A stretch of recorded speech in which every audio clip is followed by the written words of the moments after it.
paglabas ng kanyang warrant, agad na sumuko na tanging si Yusek Bernardo, si Henry Alcantara ang kailangang panagutin at hindi si Bong Revilla, dahil naniniwala ang mamamayang Kapitenyo na sila ang punot dulo at mastermind ng mga nakawan dito sa ating bansa. Mga kasama, mga kababayan, ang sigaw ng mamamayang Kapitenyo, Yusek Bernardo!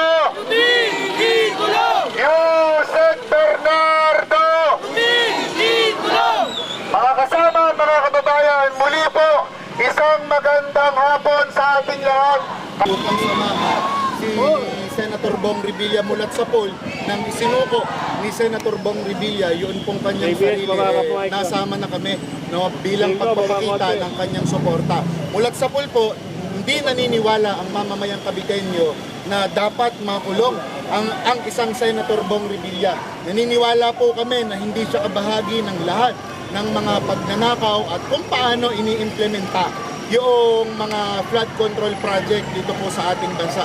Tanging si Yusek Bernardo, no, ang siyang promotor, mastermind at arkitekto nito.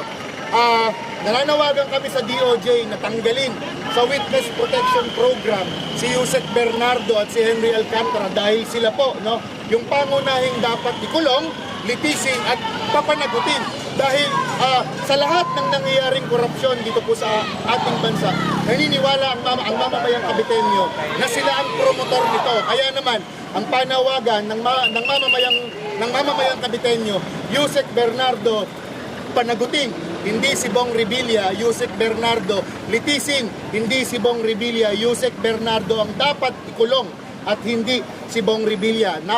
Malinis ang konsensya ni Senator Bong Revilla sa lahat ng mga binibintang sa kanya. Kung babalikan nga po natin, isinuko niya noong Enero yung kanyang sarili, hindi pa man naipepresenta sa kanya at nababalita pa lamang sa media, no, na meron siyang warrant of arrest. Bilang pagpapakita na malinis ang kanyang konsensya, isinuko niya ng kusa yung kanyang sarili sa NBI para hayaan na natin na yung batas, no, yung umusik. Ganun din, nananawagan kami ng patas na hustisya, patas na paglilitis at magkaroon ng patas na due process para kay Senator Bong Revilla.